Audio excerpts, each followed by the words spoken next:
आज हम देखने जा रहे हैं कि सम का फार्मूला एक्सेल में हम कैसे अप्लाई कर सकते हैं। यह हमारे पास एक शीट है सेल से रिलेटेड।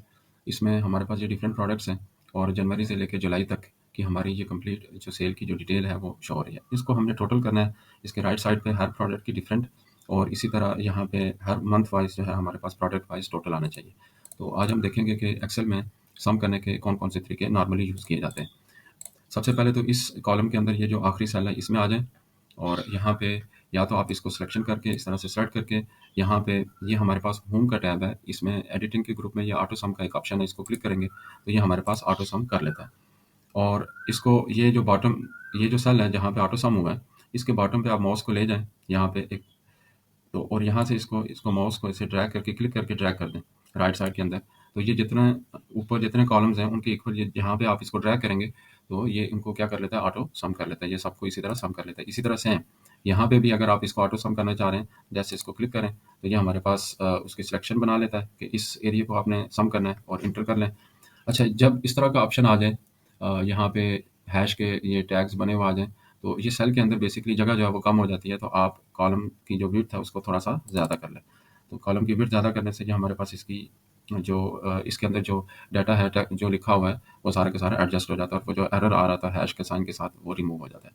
उसके बाद इसी तरह यहाँ पे भी इसको इस तरह से क्लिक करके आप इसको ड्रैग करके नीचे तक ले आएँ, तो ये इसको कंप्लीट सम कर लेता है। तो ये हमारे पास तरीका है कि अगर हम ऑटो सम के थ्रू करना चाह रहे हैं, तो क्या प्रोसीजर होता है। अच्छा, सेकंड इसमें हम ये भी कर सकते हैं, मैनुअली भी कर सकते हैं। आप इक्वल का साइन डालें, फार्मूला यूज़ करने से पहले हमेशा इक्वल का साइन आपने यूज़ करना है। यहाँ पे लिखना है सम और इसको रेंज प्रोवाइड करनी है आपने कि किस रेंज को आपने सम करना है। इसको सेलेक्ट करके ब्रैकेट को क्लोज़ करें और एंटर कर दें। तो ये हमारे पास तभी इसको सम कर लेता है। उसके बाद आप इसको जस्ट ड्रैग करके राइट साइड के अंदर ले जाएँ और इसी तरह यहाँ पे भी आप इक्वल का साइन डालें, सम और इसकी सिलेक्शन कर लें कि इस एरिया को हमने सम करना है और एंटर कर लें और उसके बाद इसको भी ड्रैग करके आप ले जाएँ नीचे तक। तो ये हमारे पास इस तरह से हम इसको मैनुअली अगर हम सम करना चाहें तो किस तरह करते हैं। अब यहाँ पे आप या तो इसका टोटल कर दें या फिर इसका टोटल कर लें, एक ही बात है। आप इक्वल टू यहाँ पे सम यानी कि ये ग्रैंड टोटल होगा सबका, आप इसको सम कर लें। तो ये हमारे पास सम आ गया, इसको थोड़ा-सा बोल्ड कर दें।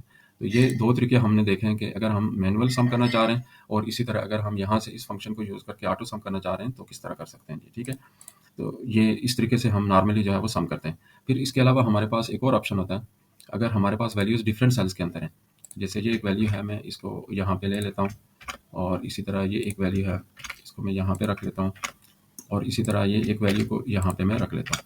मीन्स कि ये 3 मुख्तलिफ जगहों पे हमारे पास 3 डिफरेंट सेल्स के अंदर हमारे पास वैल्यूज़ आ रही हैं और इन तीनों का अगर हमने सम करना है, किसी एक जगह पे फ़र्ज़ करें मैंने यहाँ पे इसको सम करना था।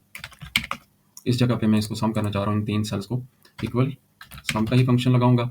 इस सेल को सेलेक्ट करूँगा, कॉमा प्रेस करूँगा, सेकंड सेल को सेलेक्ट करूँगा, फिर कॉमा, फिर थर्ड सेल को सेलेक्ट करूँगा और ब्रैकेट क्लोज़ करके एंटर। तो यानी कि अगर डिफरेंट सेल्स हैं, मुख्तलिफ कॉलम्स के अंदर, मुख्तलिफ रोज़ के अंदर हैं, तो उनको भी हम सम कर सकते हैं।